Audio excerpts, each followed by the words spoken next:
Um, Kia ora guys, I'm Shay, I'm the Level 4 Creative Media tutor here at the lovely Wellington campus, and today I'm going to teach you how I draw portraits and give you some tips and tricks. First things first, you've got to find a good reference image. This is the one that I'm using here. Now, I've chosen this one because I wanted the model to be facing front on, as this will be the easiest for us to draw in terms of learning and understanding proportion. As you can see, I'm drawing a line down the centre of the face and then segmenting it into halves and quarters.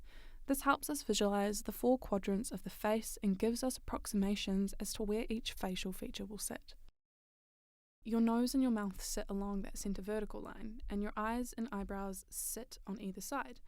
However, figuring out the spacing and relationships between those main features along that vertical line can prove to be more challenging.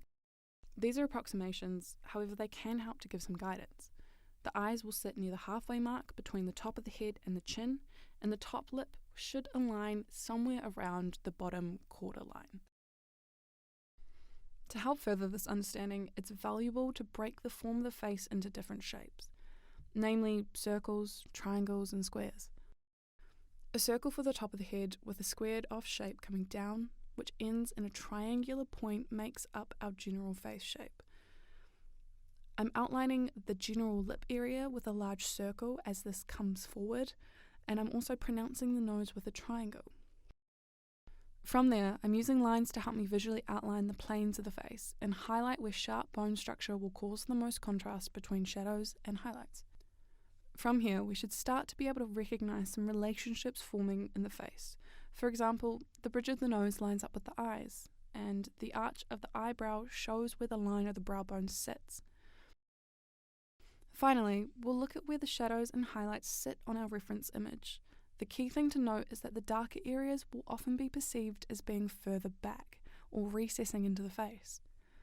The eyes, under the cheekbones, under the lip, and under the chin are areas that are commonly cast in shadow, although this obviously depends on the type of lighting and where it is coming from. In this image, we can see our figure is standing outside, so there is a fair bit of light bouncing from all directions. This means the majority of his forehead, cheekbones, and nose are cast in light. We can also see that this is strongest on the left side of his face and on his nose. This tells us that the brightest or the most direct light, likely from the setting sun, is coming from the left and being reflected onto his nose somehow. When sketching, these are the main things you should be focusing on to get a proportionate and well-formed piece of work. I know it sounds like a lot, and you might be thinking, wow, I'm overwhelmed. But I promise you, it is easier to put into practice than it seems. I'm going to trace the image and show you some of the working lines I'm using in my process. To start with, I'm drawing a large circle to represent the top of the head and creating that face shape with that square and rounded triangular point at the chin. I draw a vertical line down the centre and place horizontal lines lightly where I think the eyes will be. I'm going to start very lightly sketching the curve of the upper eyelid, using small dots to pinpoint where I think the inner corner, the centre, and the outer corner of the eyes will sit. I typically start off with drawing the eyes, as I feel they are a good anchor point for the rest of the features. So from there, I'll add in the eyebrows just above and then come down to the nose. From there, we head down to the lips and we keep defining the features. It's important to note that faces tend to not have any straight lines, so try to avoid using any in your portrait. Keep all your lines nice and organic.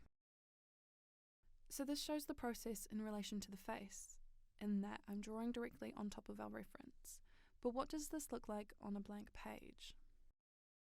Circle for the head, bring down that outline and darken. Since I don't feel confident placing the eyes here right away, I'm going to use the planes of the face to guide me. The easiest of these being the cheekbones and the jawbones. This is because they're prominent angles of the face and can better frame that T-zone that our features exist in. I'm adding the hairline in to further frame the top of the face, and slowly but surely I'm lightly marking out my estimates of all my features and making small tweaks and changes as I go along. It's at this point that I feel confident in my placement, but to really ensure my placement is going to be correct, I'm utilising guiding lines along the face to help me. Understanding the relationship between different features of the face is the trick to nailing proportions. And this can be seen in the entire body, and a great example of this is the Vitruvian Man by Leonardo da Vinci, which highlights relationships such as the length of your forearm will be similar to that of your foot, or that the total length of your arms is similar to that of your height. Now, these aren't absolute rules, but they can help us as general guidelines. So a few that I commonly use when drawing a face are that the outer corners of your mouth should line up with your pupils, or that the inner corners of your eyes should line up fairly close to the outer points of your nose. And again, these aren't absolutes, but they can help you to make sure that your proportions are starting to line up. And this is why you'll see me using small lines all over the face and connecting seemingly unrelated features to each other. As I'm moving along, I'm just using lines moving in different directions to shade the face. This is a technique called cross-hatching, and I'm starting my hatching lightly and building up the darkness slowly. Now that the eyes have been drawn and have a decent amount of depth, we can move on and draw in the rest of the features. It's really important to note where the shadows are and how dark they are. The darkest points of the face generally are along the lash line, the eye crease, under the nose and between the lips, as well as the hidden shadows on either side of the nostril, bottom of the chin, the top lip, and of course the entire eye socket.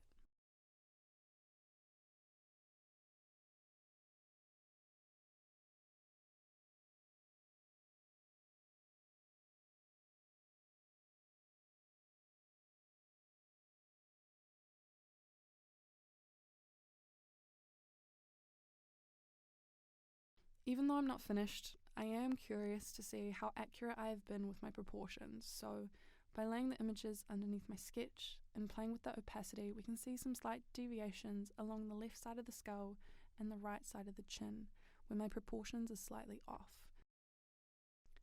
However, the rest is near perfectly spot on, and I am genuinely surprised that this has gone as well as it has. I can promise you that even at my skill level, it usually requires a fair bit more back and forth for it to get to this level. Yeah, just feels like dumb luck, honestly. Pretty shocked, pretty surprised, pretty proud. So to finish off, I'm going to fix those proportions and complete the drawing by darkening any areas I want a little darker, filling in a shirt with black and touching up some small details.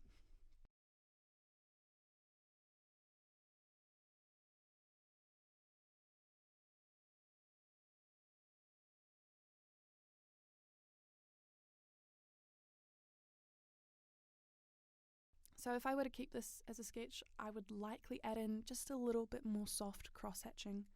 However, my plan is to use this sketch and create a fully rendered, coloured digital painting of this piece.